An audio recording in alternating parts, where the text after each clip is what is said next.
Hey everyone, I'm Connor Bushoven, the writer and director of Welcome to the Brass Eagle. Here we are, our full-length first episode.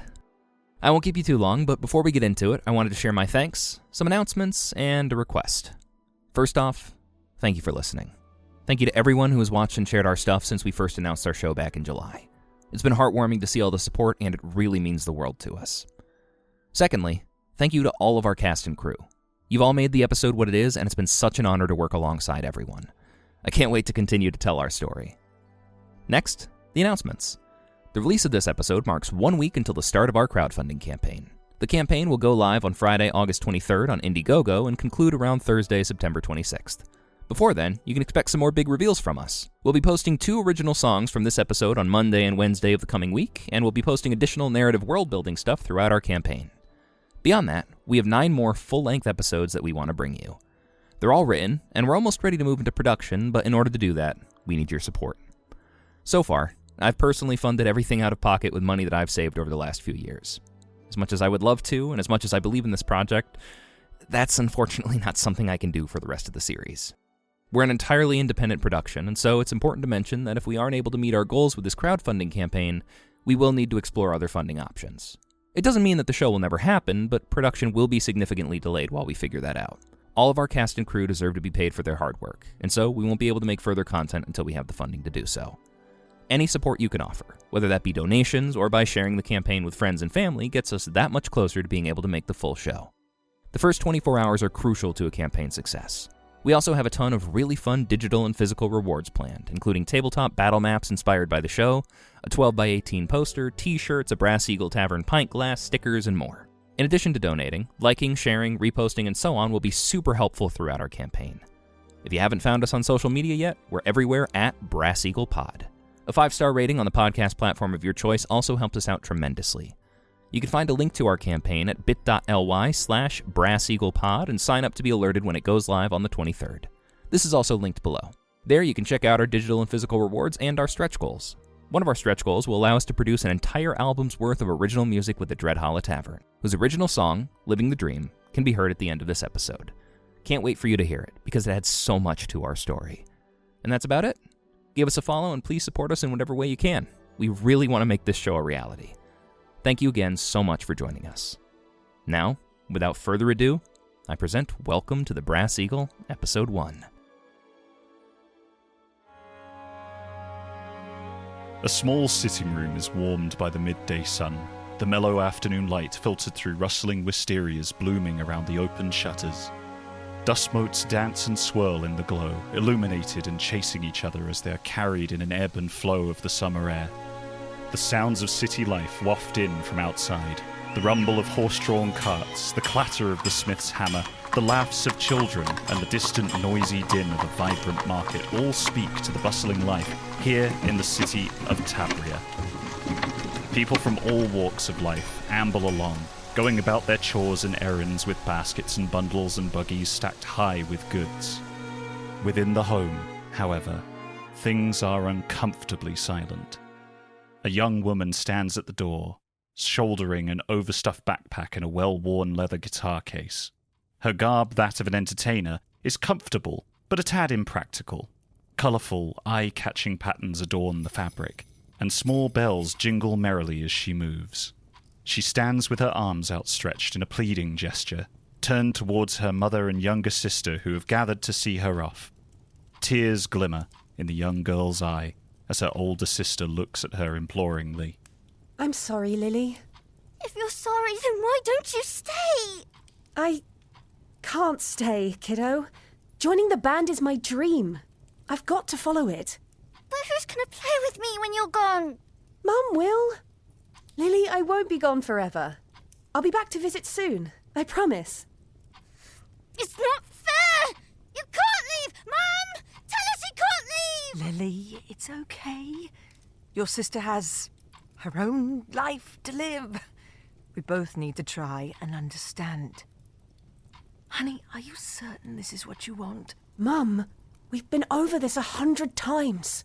Yes. I just think... What?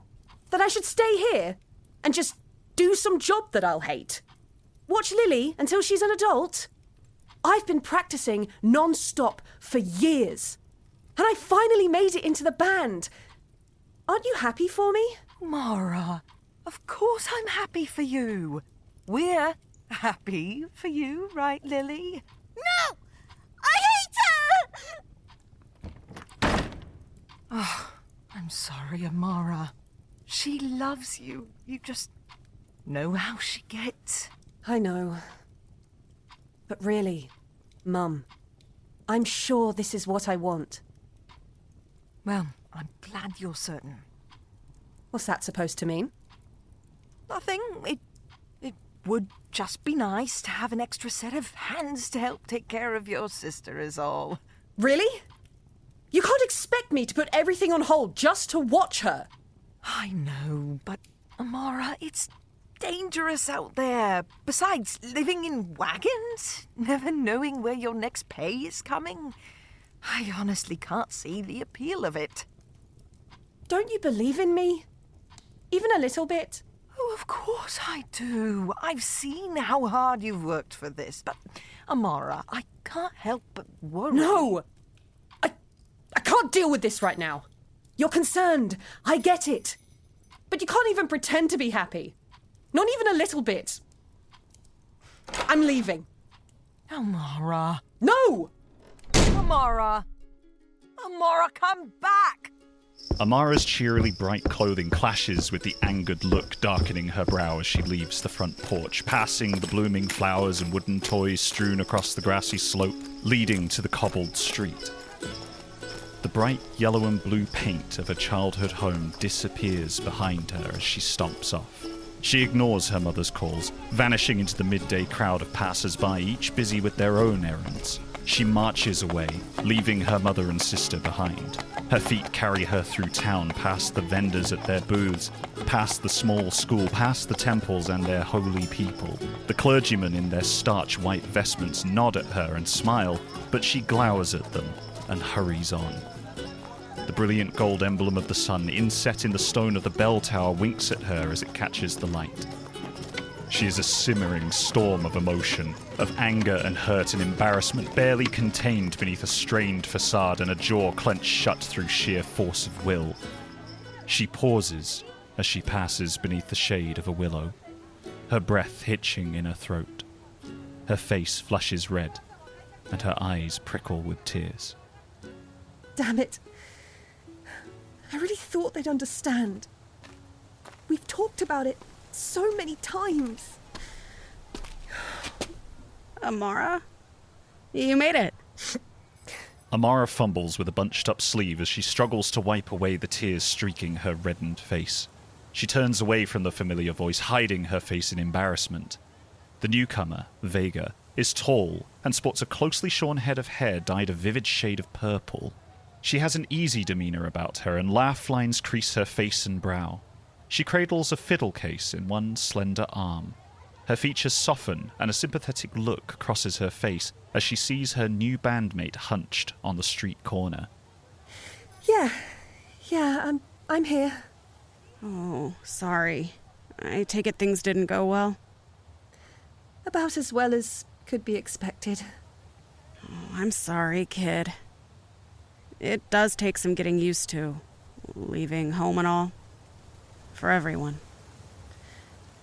Do you need any help loading up? Nah, we're all good. I just came to find you. Are you ready to roll? You need a minute? No. Yeah. I'm ready. Amara follows Vega around a street corner, finding a bustling crew in the midst of preparing a caravan of colourful wagons. The carts are stacked with crates and boxes of all sizes, while their horses stamp and chomp anxiously at their bridles. Performers and workers mill around, fraternizing and filled with anticipation at the long journey ahead. She passes them by, many exchanging waves, handshakes, and congratulatory welcomes. Her chest unclenches somewhat at these eager faces, and she dares to allow a slight smile to cross her own features. Vega pauses at the last cart in the row, gesturing theatrically to the words, "The Travelling Troubadours," emblazoned large and bold upon its painted side. Amara stifles a laugh as the elder musician opens the door and clambers inside. Amara glances over her shoulder, drinking in the sights of the hometown she has known all her life. She closes her eyes, taking in a deep breath to inhale the familiar smells one last time. She exhales, opens her eyes, and climbs in as Vega closes the door behind her.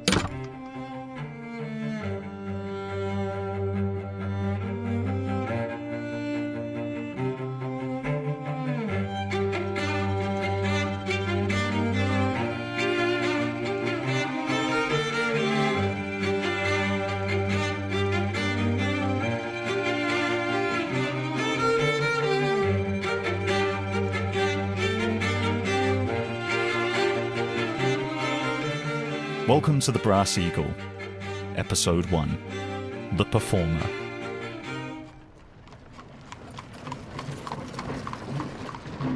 Miles pass as the caravan travels day and night away from the city of Tabria. One night, ahead of the wagons, the road stretches ever on, and as the wheel of her cart catches on a rut, Amara is shaken awake.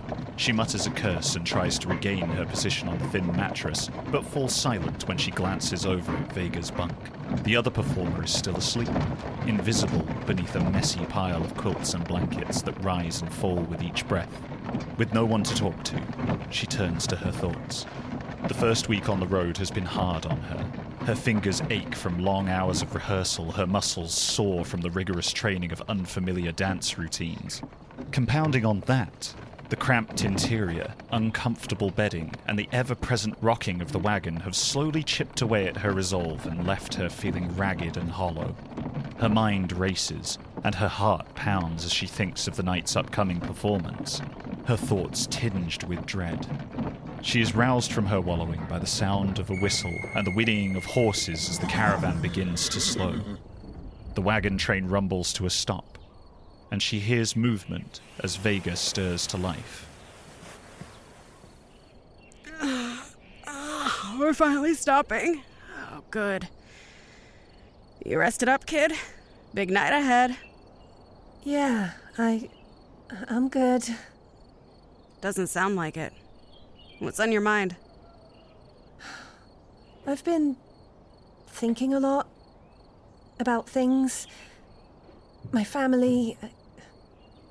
I don't know if I'm actually supposed to be here. What makes you say that? I don't feel good enough. I've been practicing non-stop, but I haven't gotten any better.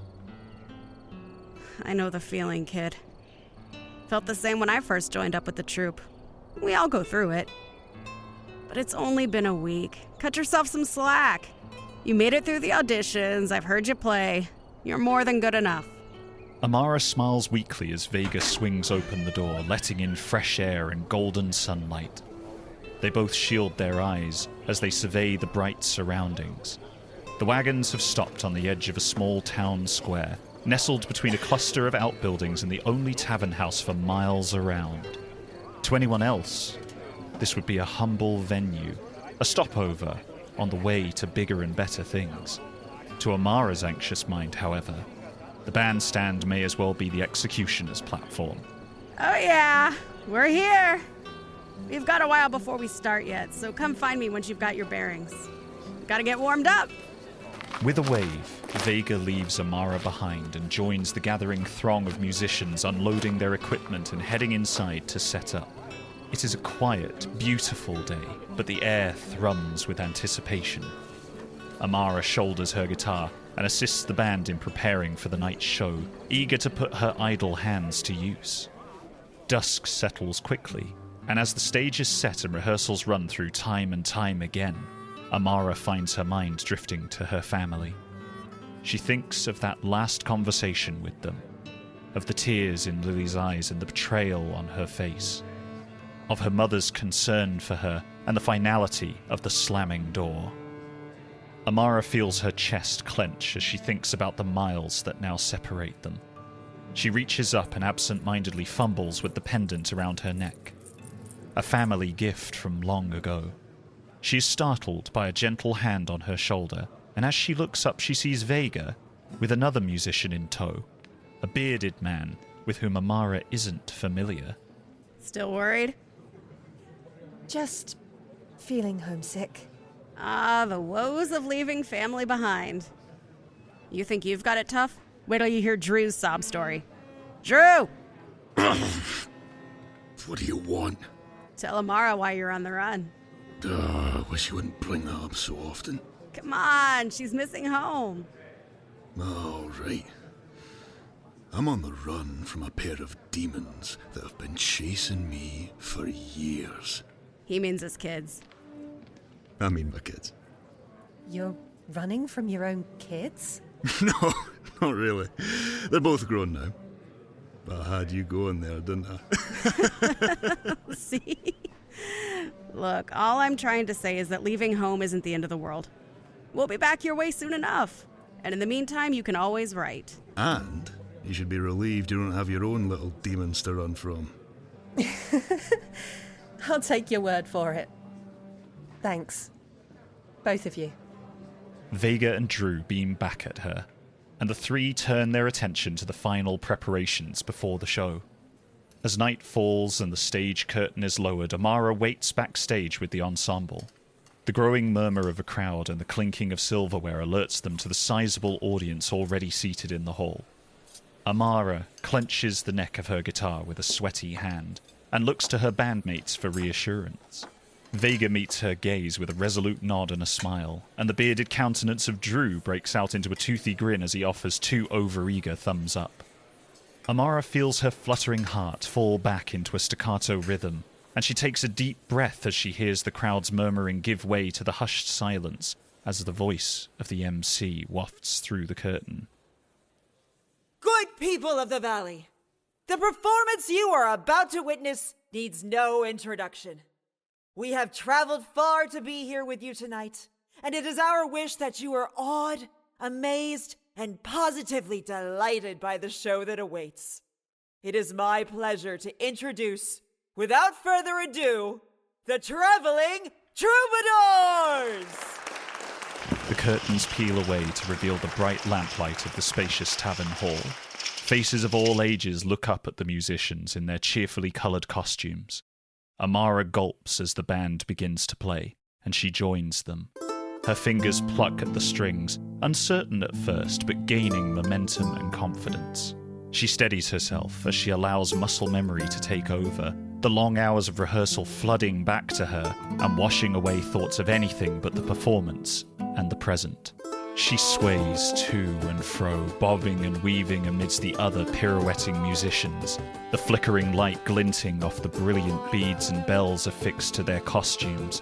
Feet tap the floor as they keep time with the song, the audience beginning to sway in response to the rhythm. Smiles flash up from the dark crowd, and Amara feels her own sense of self dissolve as she pours herself fully into her art.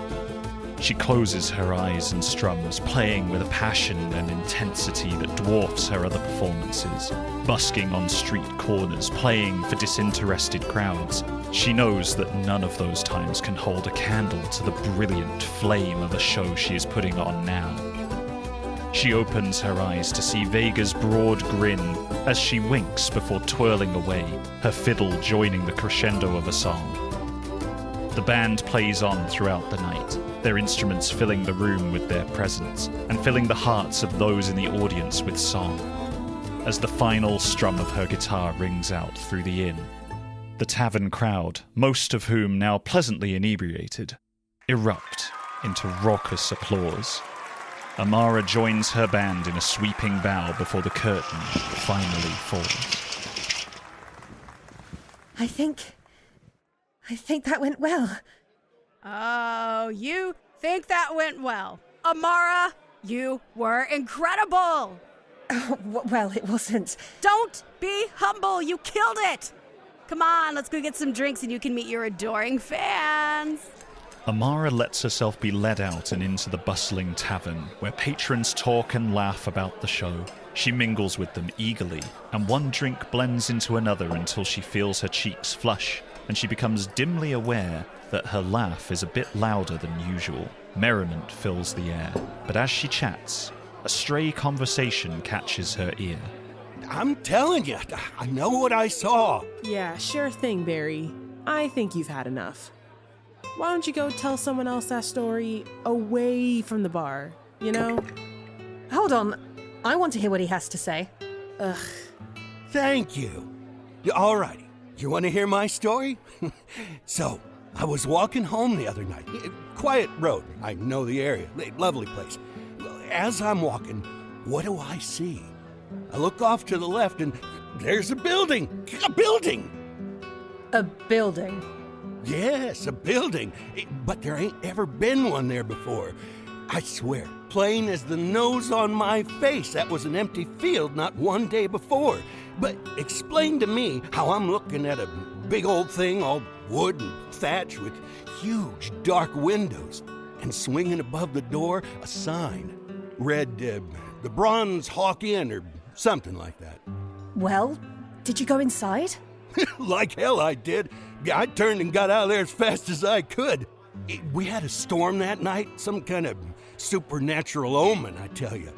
Back home, as I'm laying in bed, I swear, I heard a thunderclap like nothing else, along with some kind of horrible harpy or bird screaming bloody murder. By the time I worked up enough nerve and got back the next morning with some more folks, the field was empty. So, what do you think it was? A ghost? I don't rightly know. But I know what I felt in my gut. And my gut felt it weren't right. If you really want to know what I think it were witches. As the man's words hang in the air, the bustling tavern seems to grow a bit quieter. A palpable sense of unease settles upon the room, dampening the night's celebration. Oh, please. A magical tavern? How cliché can you get? Oh, come on, Vega. Did anyone else see the tavern? Or was it just you? Sure, I was the only one. But the folks I was with, ask any of them. Something strange was going on, and they'll say the same. Amara leaves the man to his own devices as he slumps backwards in his chair, and the bartender rolls her eyes ruefully. Amara drifts away from him and finds herself back at her own circle, Vega bobbing along beside her. I'd love to have some of whatever that guy was having. Yeah. I wonder what his deal was. Who knows? I've never heard of a ghost building before. That could make for a fun idea for a song. Yeah, I suppose it would. Something about the man's account sticks with her. Maybe it was the conviction in his voice, or perhaps it was the sheer oddity of the tale. She finds her mind wandering back to the story time and time again, even as she sips her drink in the company of others. The night passes in a blur, and she awakens the next morning with a pounding headache. To her addled mind, the previous night feels like a haze of revelry and a pastiche of smeared lights and colours. Her head throbs just thinking about it. Amara fumbles around for a piece of paper, managing to locate a quill as well. As she blinks back the spots that swim in front of her eyes, she begins to write a letter home. Dear Mum and Lily, I hope you're both well. I owe you an apology for the way I left things. Mum, I understand your concern for me, but please believe I'm pursuing my dreams with passion and responsibility. I miss you both and the conversations we'd have. I'm hoping to visit soon. Looking forward to seeing you again. Love, Amara. She sends out the letter, and time creeps past, the days turning to weeks before she finally receives a reply. She takes it from the courier and returns to her wagon, both eager and anxious to find what awaits. She feels a pang of emotion as she recognizes her sister's large, innocent writing. Dear Big Sis, Mum helped me write this letter, but it's from me. We both miss you a lot. I still feel sad you're not here, but Mum says we can see you soon, and that makes me feel better. I'm happy you're having fun with your band. I drew some pictures for you. There's one of you playing guitar, and there's one of you fighting a giant. I made that one up, but don't tell Mum. You have to come back and see them. Remember, I love you lots. Lily. P.S. Amara, I want you to know that despite my worries, I'm proud of you. Take care of yourself, my love, and know that your family supports and misses you.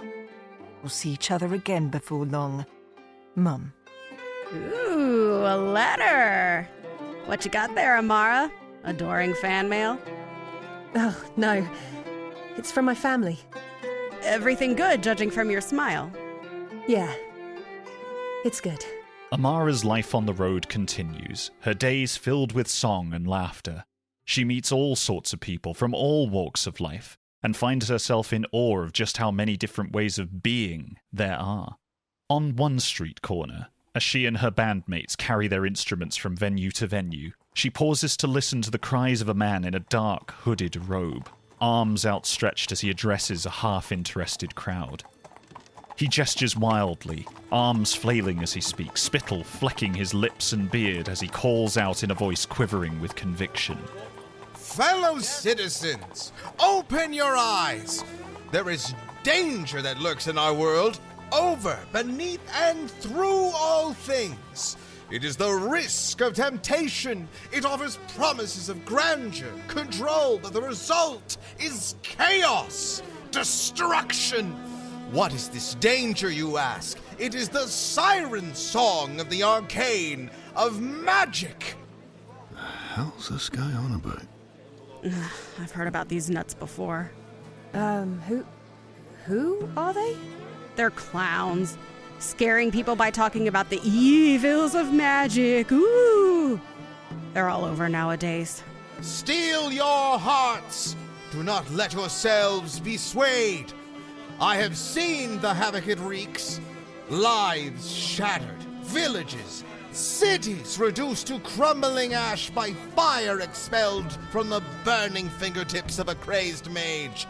It is the very reason the gods have shunned us, turned their backs on this wicked world and the evil we have brought upon ourselves. Each of you, guard yourselves and go. Walk with the light. The man's hooded head swivels in their direction, and Amara notices a perturbed look across Vega's face as she gently urges the other two onward. They continue through the streets, a shadow cast over their day, and head towards the night's performance. The following days roll by, and letters become something of a rarity for Amara. In the few fortunate moments when the mail does make its way to her, she finds it increasingly difficult to carve out the time needed to respond. When the band's travels finally allow her to make her first visit home, she spends those precious few days swapping stories with her mother and making up for lost time with Lily. As the months then burn away to years, her visits home are infrequent and brief, but they are always filled with joy. She develops a deep ache in her chest whenever she comes home to find her little sister that much older and her mother that much more grey. And then they almost tore the door down. Oh, it's been fun meeting all the fans, but I swear, sometimes it's like common sense goes right out the window. Are people really that crazy out there? Sometimes. It's not all bad. What is amazing is the adrenaline. Connecting with the crowd. Nothing like it. But enough about me. How are you? How's school been, Lily? Fine, I guess. I've got some friends, but it feels like I'm always way behind. I remember when I was there. I do not envy you. Yeah. It's just a lot, you know? I'm always tired. Are you getting enough sleep? I'm trying. I don't know. You gotta remember to give yourself breaks, kid. Okay? Okay. And don't think for a moment I've forgotten you out there. I know. Make sure you bring back more stories for us next time. That I can do.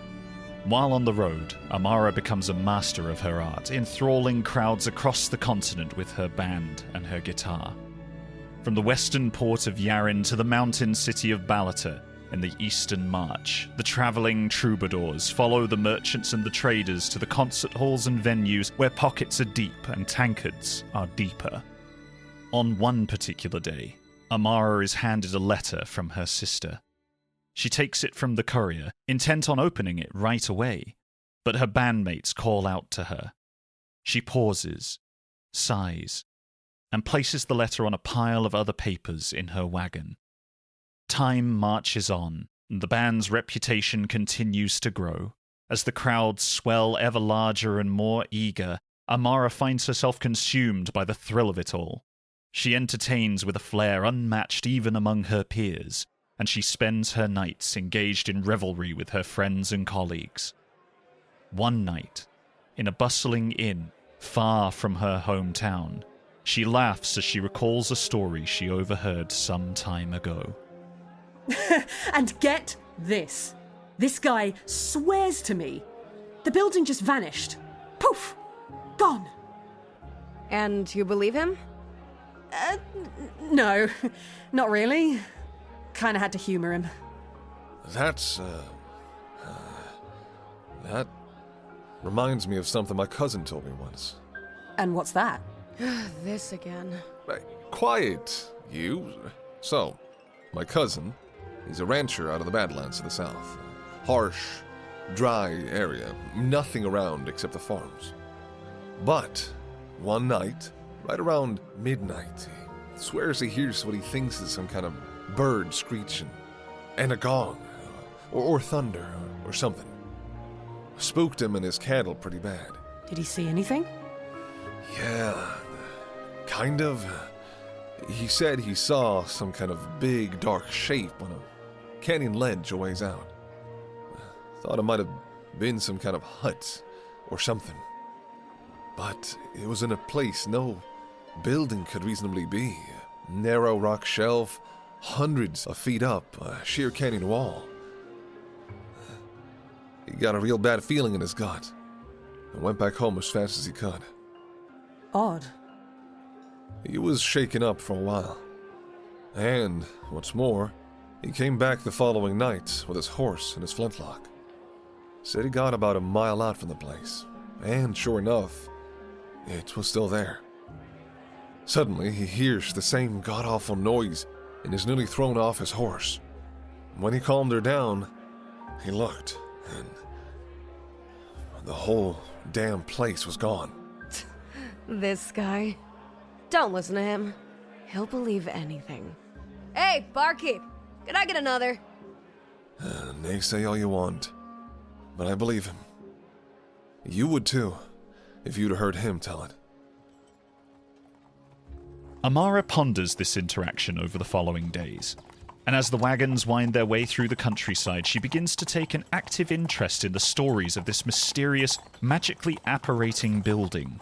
Could it be, she wonders, that these stories are referring to the same phenomenon? And what's more, could the tales contain some kernel of truth? Her bandmates take note of this new obsession, teasing her for it, but listening in all the same. At each inn, each bar, each restaurant, Amara asks anyone who will listen about this mysterious building. Although she's most often met with confused stares and arched eyebrows, a few people have a bit more to say. Reminds me of a story passed down in my family. I think it was my grandfather's grandfather. He was a sailor. Middle of nowhere, miles from land, he found a tiny rocky outcrop with a building on top of it. He sailed past, and by the time he got back, it was empty. Like you said. My aunt talked about a brass eagle once. When I was really little, she said there was a troll who lived in a hut with a big metal bird, and if we stayed out too late, the bird would swoop down and eat us. I've heard that the place is filled with gold, bursting with riches. But the second you enter, poof, it vanishes, taking you with it. You know they say if you go inside, you'll never be seen again. When my brother and I were kids, we went looking for it once. Bought a treasure map and everything. And of course, no luck. In hindsight, I'm certain the guy who sold us the map was a con man looking to scam a couple of kids. The stories lead this way and that, pointing in every direction but a straight line. One night, after a long day on the road, she and her bandmates are sharing a bottle by the fireside when the topic of the tavern comes up once again. But what if it is real? It's a bit of a coincidence that so many people claim to have heard something about it. I'm not convinced. Still just sounds like made-up stories to me. I don't know. I think there could be something to them. No, not you two. I'm not saying it's real. I just think it'd be interesting to put on a show there. If it's an inn, they've probably got this space, wouldn't you agree? I'll give you that. Well, if either of you end up finding it without me, do me a favour and speak up. Okay? You got it. Sure thing. The night wraps up, and Amara returns to the bunk in her wagon. As she passes the mess of papers nestled amidst her bags, she pauses as she spots Lily's crumpled letter, neglected amongst the eclectic accoutrements she has accumulated over her travels. She picks it up and finally opens the parcel. Hi, sis. It's been a bit since we've heard from you. I hear your name every once in a while, you know. It sounds like you finally made it. Mum and I are both really proud of you. But that's not really why I'm writing. I'm sick, Amara. We don't know from what. It's been weeks now and it's not getting better. Mum hasn't said much about it, but the doctors, I've seen it in their eyes. They aren't optimistic. Can you come home soon? I'd like to catch up and to hear your guitar again. See you soon. Love, Lily. The world seems to shrink around her as the breath catches in her throat. Amara's hands, so proficient and dexterous at creating song, tremble as they clutch the letter. She reads it again and again until she places it down and tries to steady her racing heart, bracing herself against the side of her wagon. She stumbles back out into the cool of the morning air where Vega awaits her by the now cold fire pit. Mara? Are you all right? No. What's the matter? Can we go back to Tabria? Home? Sudden pang of homesickness? Please. My sister. She's sick. Oh, honey, I'm so sorry. We're not scheduled to head that way for another few months. I'll talk to the band and see what I can do. With an impassioned plea from Vega, the troupe reluctantly makes a decision to divert their tour and return to Amara's hometown. The days pass achingly slowly for her, and her heart seems to clench tighter and tighter each time they stop even for a moment. Her bandmates, used to seeing the vibrant and headstrong woman they've come to know, watch with worry as she grows pale and ragged from the lack of sleep. She spends hours each day staring at the road, saying nothing, clutching the crumpled letter from her sister in a white, knuckled hand. The rest of her time is spent writing letters in her journal. Whenever they stop for the night in a town or anywhere with any semblance of civilization, she tears the pages loose and sends them out by the handful, hoping against hope that they will find their way home before she does. Please. She thinks. Please, Lily. Be okay. It is a sunny day sometime later when Vega first spots the gleaming temple roof in the early morning haze. Oh, Amara, I think we're nearly there. Yeah. This is it. Just know that whatever happens, we'll be here for you. All right? Okay. Good. We'll be at the Leaping Lamb Inn. You know the place? It's on the north side of town. We'll see you later. As the cart trundles into town, the bustling streets feel to Amara like an elaborate set made for the stage. Everyone mere actors just pantomiming their silly little jobs and trivial tasks while her world teeters on a knife edge. She parts ways with the band and turns towards home. She struggles against herself as she walks, feeling as if each leg is shackled to an iron weight. Her colourful performers' ensemble belies the numbness she feels inside, and she feels a wave of self-loathing as she walks and the bells jingle. How stupid, how inappropriate for such a somber homecoming. And yet, she's giving a performance all the same, one of toughness and composure, desperate as she is to not let the passers-by see beyond her porcelain mask and into the swirling knot of dread that's displaced her heart. When she finally arrives, she looks up at the dark windows. The house is much as she remembered it. A bit more faded, perhaps, with a few more flakes in the colourful yellow and blue paint, but much the same. She knocks on the door. Some part of her mind, far removed from the immediacy of the moment, reflects on how odd it is that she feels like a stranger here. Her mother opens.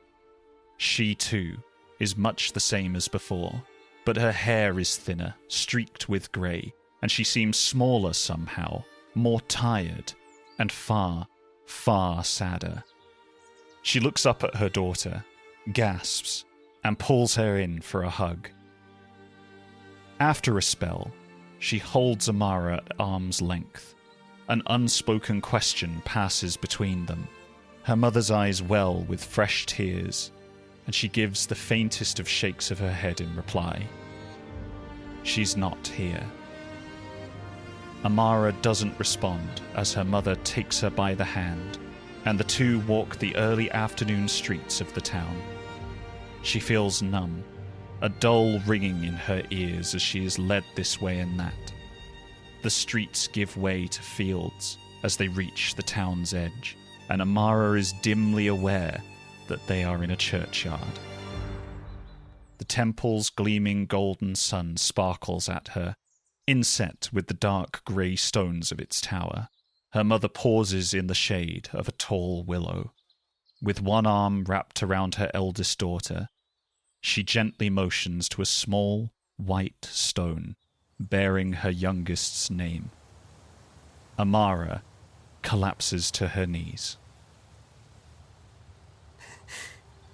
She's gone? Yes, love. She's gone. I should have been here. Amara, listen to me. She loved you. Deeply. I know, but I should have been here. I got her letter. I just ignored it. How long has she been gone?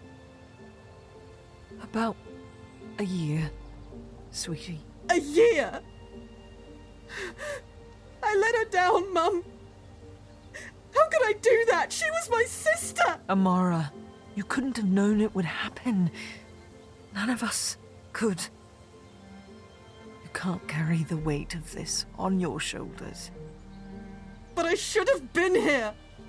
I should have held her hand, comforted her, told her it was all right. Now she's gone. Every breath I take feels like a betrayal. How am I supposed to go on? Amara, don't say that. Please. It's not your fault. I miss her so much, Mum. It hurts. It hurts too much. I don't know if I can keep going. I said the same.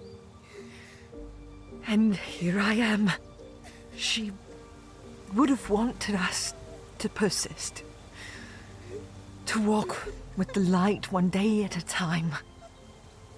Okay. Amara just nods feebly, her breath catching in her throat as her mother holds her. The day creeps on, as she is finally coaxed away from the grave and led back to town. At the foot of the stairs to her home, Amara looks up at the dark windows. Echoes flood her mind. Echoes of laughter, of her and Lily sitting on the porch swing, of her chasing her younger sister through sunlit halls. She pauses at the door as grief overwhelms her. Mum, I can't be here right now. Amara. I can't. I'm sorry. Amara! Her feet carry her swiftly, her mind clouded with despair. She finds herself at the threshold of the Leaping Lamb Inn, and as she slowly pushes the door open, Vega turns to see her enter. Amara, how did it go? Oh, honey, I'm so sorry. I don't know what to do with myself. I can't pretend to know what you're going through. My heart is breaking for you, kid. Is there anything we can do? I don't know. Amara, maybe going out for a little while could help. Just to take your mind off things, even if it's just for a little bit. I don't know if I can. Honey, we're here for you. Let us help you, even if it's only by distracting you. Just for tonight? Maybe you're right. Maybe a distraction would be good. That's the spirit. We'll take care of you. The trio take it slow, meandering through the streets as night descends upon the town and stars wink to life overhead. As they walk along the avenue, Amara finds herself distracted by the conspiratorial chatter of two passers-by. What's this you're saying? I'm telling ya, they say it just popped up overnight. A whole building, serving booze and everything. Just like that. Just like that? I call bull. Oh, you'll see. Amara follows them with her gaze, the numbness giving way to a sliver of curiosity. I know where we can go. That's the spirit. Where to? Those two that just walked by? They mentioned a place. Can we follow them? A bit odd, Amara, but sure. You're in charge tonight. The three musicians follow the townies who stop at the edge of an out-of-the-way square in a little frequented part of town. Sure enough, an anomaly greets them. A large wood-framed building with tall stained glass windows squats on the edge of the plaza, at an angle too, and overlapping the street, as if dropped there haphazardly. The foundation is lopsided where it rests on the uneven flagstones. A crowd of townsfolk of all persuasions stand outside, peering curiously at this bizarre new interloper. Its roof is thatched, and the wood appears worn and weathered. Despite this, and despite spending her entire life in this town and being intimately familiar with each back alley and side street, Amara swears that this sight is new to her. She stares, mouth agape, as she wonders if this is what she thinks it could be. A loud thudding from the other side of the door sends gasps rippling through the spectators, who jostle each other as they back away from the entrance. A second bang rings out, and then a third, before the door bursts open with a jingle, as a tired-looking man with a neat beige tunic and messy hair, tied back in a ponytail, trundles out, carrying a stepladder in one arm and a wooden sign in the other. Amara squints at him, trying to discern his age. His eyes are tired, his face etched from what looks to be a permanent frown. But his hair isn't greying, and he seems to otherwise be spry. How old is he? She wonders. 30? 40? The man glances up at the uneven doorframe and shakes his head tiredly, muttering to himself as he unfolds the ladder, climbs up, and attaches the sign above the door. Amara's eyes widen as she reads the tall gilded letters. The Brass Eagle Tavern. It's real. No way. The man on the ladder descends, folds it up, and addresses the crowd with a flourish. Hello, my friends. I am the keeper of this fine establishment. I apologize for my intrusion into your fine city of... Tabria? Of that, yes. Thank you. For one night, and one night only, I welcome you all to the illustrious Brass Eagle Tavern.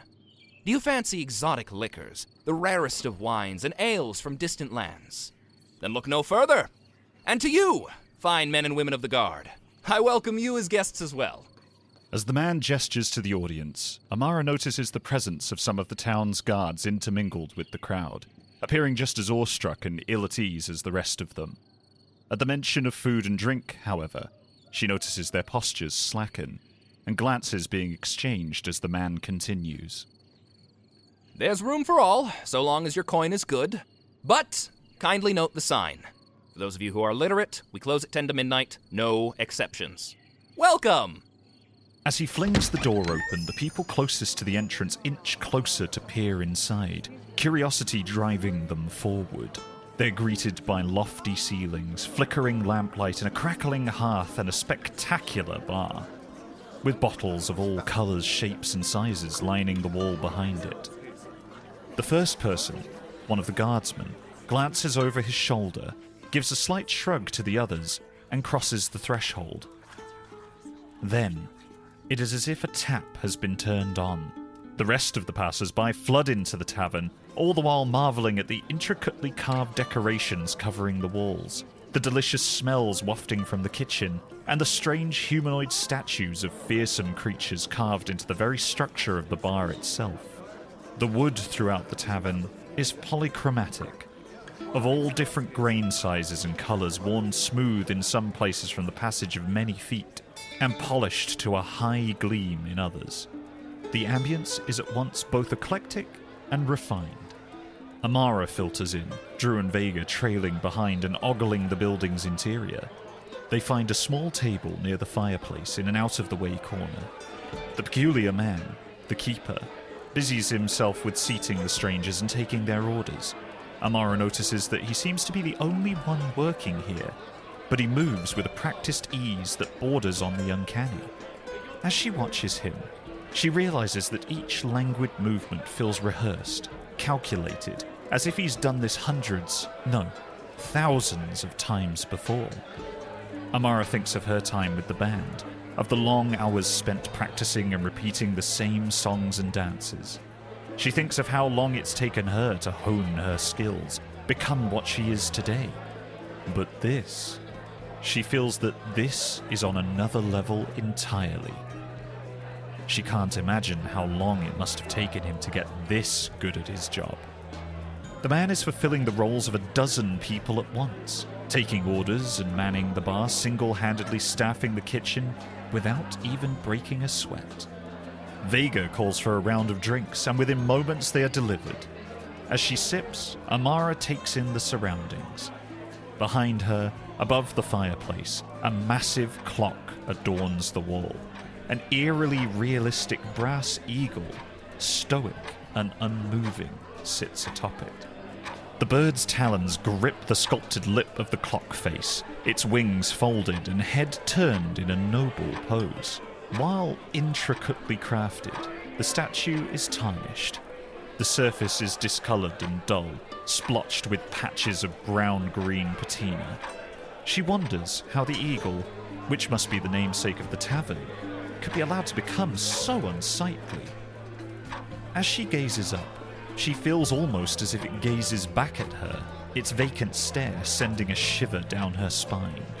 With a shudder, she has the thought that if it were watching, which surely it isn't, its perch would be the perfect vantage point to stand visual over the tavern. Suddenly grateful for having picked a table off to the side, she turns away, keeping her back to the bird. One drink blends into another as the night wears on, the ticking of the clock fading into a din of the increasingly boisterous crowd. Amara feels her cheeks flush as she teeters in her seat, the generous amount of alcohol working its way through her system. While her friends prattle on about one thing or another, she watches the strange man as he tends tirelessly to the crowd, deftly exchanging money for liquor and bantering effortlessly with the various customers. Hours pass. As the sun disappears and the night creeps in, the man stands atop a chair and calls for the attention of the tavern goers. Hello? Hello? This is your reminder that the tavern will be closing shortly. I ask that you kindly finish your drinks and begin making your way out of the building at your earliest convenience. Come on! It's not even midnight! Precisely, but it's the establishment's rules. Sorry. I'm aware this is not how anyone wants to end their night. But your last round will be on the house. Enjoy! And once again, please begin making your way out. It's nearly 10 to midnight. With a cluster of empty glasses next to her, Amara feels the all-too-familiar introspection of what comes with inebriation. As she sits back in her chair, her vision swims and she exhales a shaky breath. The stories were true. This place, this bizarre place with its strange keeper, is real. A thought strikes her. She glances at her bandmates, glances at the keeper, deftly clearing glasses from the tables and ushering disgruntled patrons out, and staggers to her feet, pushing back her chair. I'll be right back. Sounds like they're closing soon. Meet you outside? Okay. Wavering slightly, she makes for the restroom at the back of the establishment, stealing furtive glances at the keeper. He seems to not notice her as she draws a meandering path across the tavern. Through the closed door, she hears the din of the grumbling rabble fading away as they filter out, ushered into the night by the sole employee of the Brass Eagle. Now by herself, the memory of just what awaits her outside the tavern comes bubbling back up. No more sister. No more laughing with her. No more embarrassing her in front of her friends, just nothing. No more Lily. Just that small, smooth, white stone bearing her name, and the knowledge that Amara had failed her when she needed her most. Her head swirls, and she's drowned with grief once again, choking back sobs. What's the point? There isn't one. She slumps against the wall, wrapping her arms around her legs as she pulls herself into a ball. Maybe she should just sit for a moment or two. Or maybe there's something to all the stories about this place. Maybe they aren't just half-baked myths spun from the ramblings of drunken revelers like Vega seems to think. Maybe, if she stays, she can get away. Follow the tavern, find somewhere far, far from here, and get away from the hurt and the grief and the memories bearing down on her. And if not, then she would rejoin Vega and Drew in a few minutes, mumble an apology for making them wait, and have to face life without her sister. So she sits. The noise finally dies down, and she assumes she must be the last one left. She peers through the crack in the door, seeing the form of the man rushing back and forth from table to table.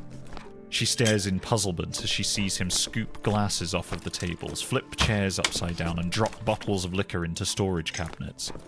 He slots each one into what looks like molded, padded compartments before closing and locking each door. He's like a machine, an automaton, dedicated solely to the completion of his strange post-merriment rituals. As the clock ticks ever closer to midnight, he sighs, his work evidently done. He rubs his hands on his apron and awkwardly stoops to the ground, before he lays himself flat on his stomach, his hands folded over his ears. He waits there for a long moment, as she stares in confusion. The clock chimes as it finally strikes midnight.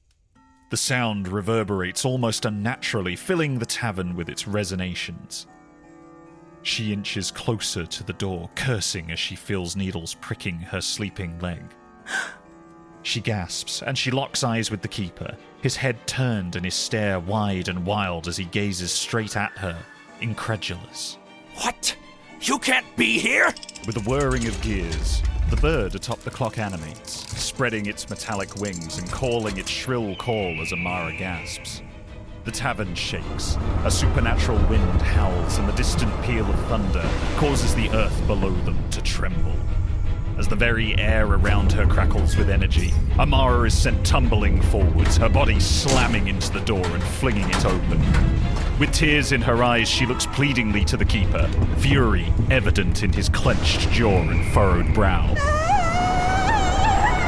And then the tavern is simply gone. Taking her, the keeper, and all the empty glasses with it. Meanwhile, Vega and Drew chat quietly amidst the drunken, happy throng slowly leaving the plaza. They're startled by a sudden peal of thunder, and with a flash, the tavern has disappeared. They both stare at the vacant, flattened earth, jaws agape. Amara! Amara, where are you? Amara's mother calls out as she enters the plaza, a woolen cloak thrown over her narrow shoulders to keep the chill at bay. She catches sight of the two brightly dressed minstrels staring dumbly at the empty space before them. Her eyes light up in recognition at the sight of Amara's bandmates. You two! Have you seen Amara? I'm looking for her. Please, I'm very worried. Vega turns, her jaw still hanging open, and stares at Amara's mother. Behind her, Drew weakly clears his throat, struggling to find the words. About that, I don't think she's here anymore.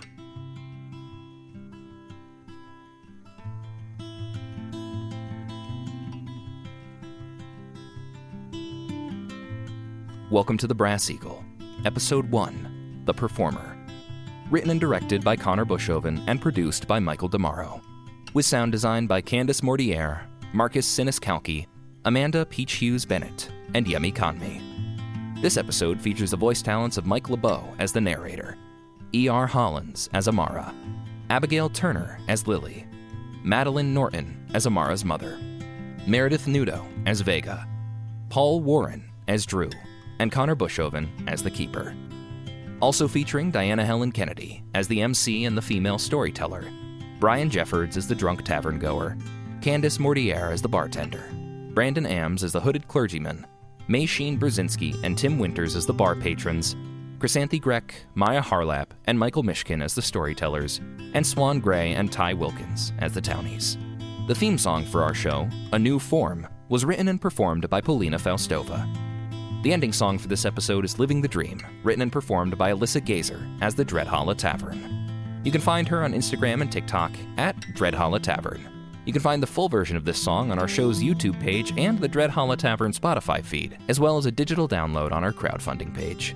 Thank you for joining us for our first episode. We hope you've enjoyed the start of this adventure. To make the full series a reality, support our crowdfunding campaign at the link below. There, you can find information about all sorts of digital and physical rewards, like wallpaper packs, posters, t-shirts, pins, and my personal favorite, a Brass Eagle pint glass. You can also learn more about our bonus content and stretch goals, which includes cast interviews, outtakes, and additional narrative content. Rating and reviewing us on the podcast platform of your choice, and sharing us on social media go a long way towards helping us reach new listeners and meet our goals. You can find us on all socials at Brass Eagle Pod. Seriously, thank you all again. From the bottom of my heart. This episode represents months of hard work from all of our cast and crew, and we're all super, super, super appreciative of you being here. It's your support that makes this show possible, and I can't wait to share what else we have in store for you. Until then, stay tuned, and welcome to the Brass Eagle.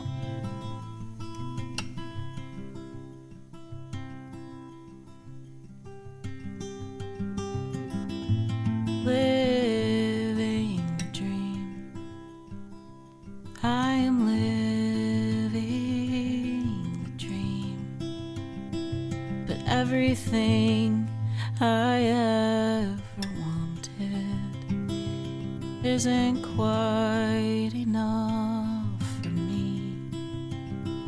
And this ain't half of what I thought it'd be, and I'm not half the girl I ought to be.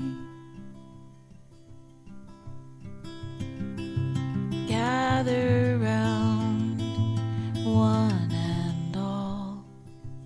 Hear my story, watch me sing, and come applaud the fool performer while the gods laugh down at me.